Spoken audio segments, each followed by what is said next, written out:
الله الرحمن الرحيم دمانتين مسؤولين تقول وزيرك وزارة الشقة شقالها قدوميها حريرك كوبا عقد الصومالية عبد الغني يوم حنقول وزير زينب سنة تردى دمان مسؤولين تكلا حلالك قبل هذا قدومياش قبل هذا سبورتس كنوغال يو هايلاند ورنهانتي عاون نصيب ويا شيء قبل هذه كلودن أي سفر قلين يومي هالكم كعويان وفينا هالك يسوسوا هرين واحد لا يهمبليو دمانتين واحد يقول سلام يا سلامة الإسلام السلام عليكم ورحمة الله وبركاته سلام كدي برنهانتي عاو وحينوت هاي هبين قيمة بدن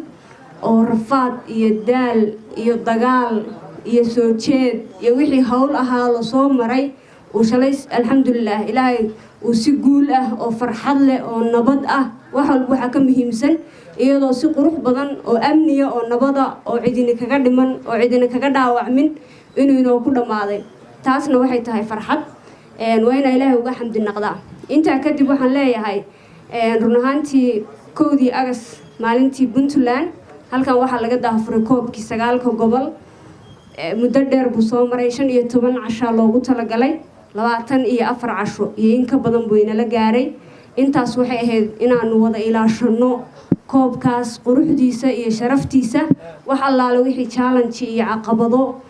iyo maxaan ku dhahay dhibaatooyin soo marayna aynu xalinay idinkuna aad garab naga siiseen run ahaantii way idinka mahadcelinayaan sportisku iyo kubadduba waxa weeye wax loogu talagalay in isdhexgal bulsho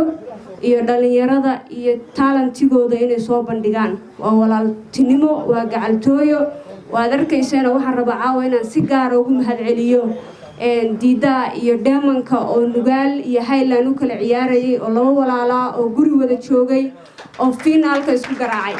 marka kaasa tusaale idinku filan inayna walaalo lahayn qabiil lahayn gobol lahayn ay xirfad ay tahay iyo qof walba inuu difaacanayo markaas banooniga halka taal iyo koobka halka la dhigay runtii waxaan rabaa inaan idinka raali geliyo wax walba cid walba intii tagtay iyo inta joogta cid walba xoogaa tirsatay maxaan ku dhahay wuxuun oo tabasho way imanaysaa idinku waxa difaacanayseen koobka halka yaala annaguna waxaanu waardiye ka ahayn oo difaacaynay inuu koobkii Puntland ee 9 gobol uusan fashilmin waxa dhagahayaga ka badatay oo marnaba aanu diidanayn koobkii waa fashilmay waa lagu kala tagay run ahaantii dawladnimadeena ceeb ku ahayd wasaaradda shaqada iyo shaqaalaha 20 jirsatay oo Puntland bay ceeb ku ahayd marka ilaahay xamdigiis waxaan rajaynaynaa wax walba oo aanu sameynay iyo wada kasto aanu marnay waxaanu arkayn inaan wax ku xalinaynay inaan koobka sharaftiisa ku ilaalinaynay marka waxaan rabaa caawa wasiirkiina uu iga dambeynayay waxaan rabaa cid kasto oo wax tirsatay ina xaladalay reer muduga xaladalay wax kasta laga noqday ina xaladalay ka noqono maadaama waqtigii dhamaaday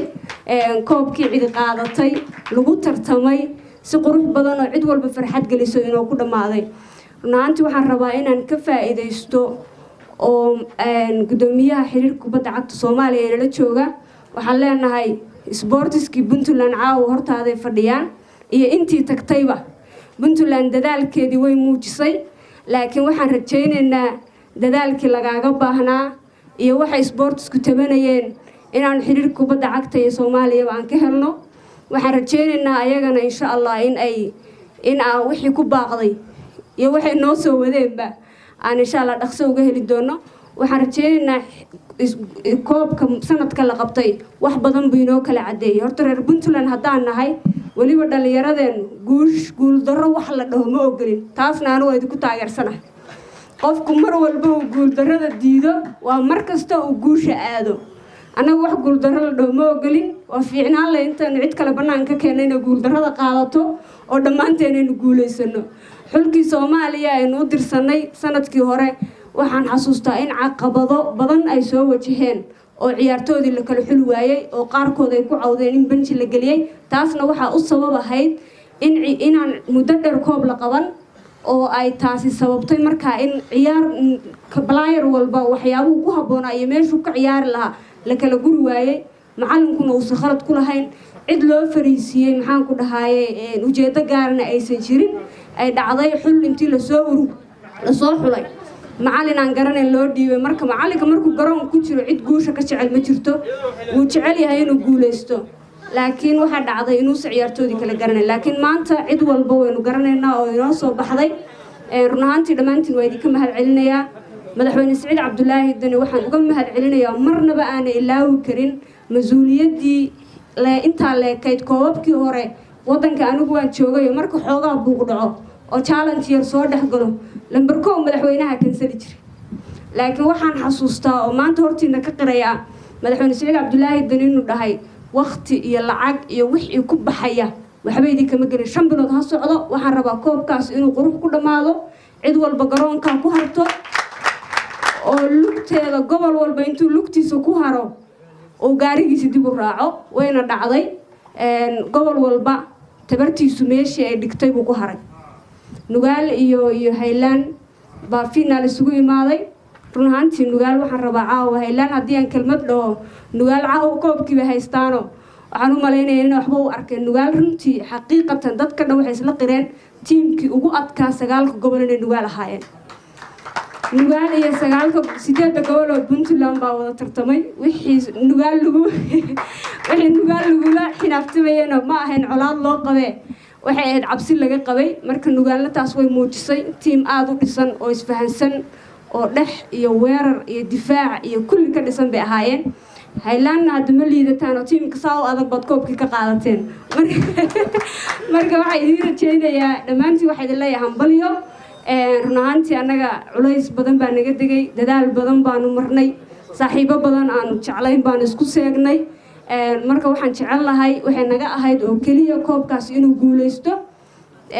wuuna guuleystay ilaahay idinkiis ilaahay baa noo suurtageliyay wax walba ilaahay baa suurtageliya wuu guuleystay dhammaanteena wada faraxsanahay gobolladii harayna way faraxsan yihiin kuwa qaadayna way faraxsan yihiin kuwii kaalinta labaad galayna way faraxsan yihiin marka insha Allah waxay idin rajaynayaa guul anaguna beesha kaliya aan leeyahay waa dhalinyarada hore u sheegay